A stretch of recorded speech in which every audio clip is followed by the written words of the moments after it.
হাড়ের রোগী যারা আছেন তাদের জন্য একটা আমল বলি। হযরত ইয়াকুব নানুতুবি রহমতুল্লাহ আলাইহির কাছে একজন লোক আসছেন, তিনি হাড়ের রোগী।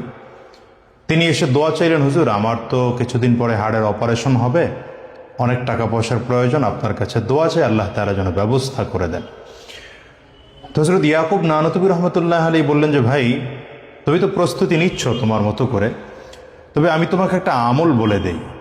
এই যেই কয়দিন লাগবে প্রস্তুতি নিতে, এই কয়টা দিন আমলটা করে দেখো। কি আমল? বলে আমলটা হচ্ছে তুমি আমার এখানে 7 দিন থাকবে আগামী। এই 7 দিনের মেহমানদারির ব্যবস্থা আমি তোমার জন্য করব এবং থাকা খাওয়ার ব্যবস্থাও আমি করে দেব।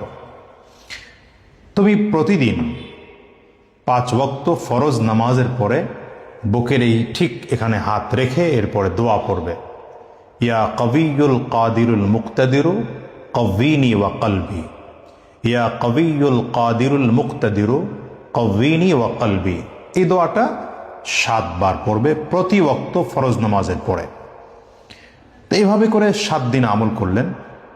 7 দিন পরে লোকটা এসে বলছেন, হুজুর আমার কাছে মনে হচ্ছে যে আমার হাড়ের কোনো অসুবিধা নেই।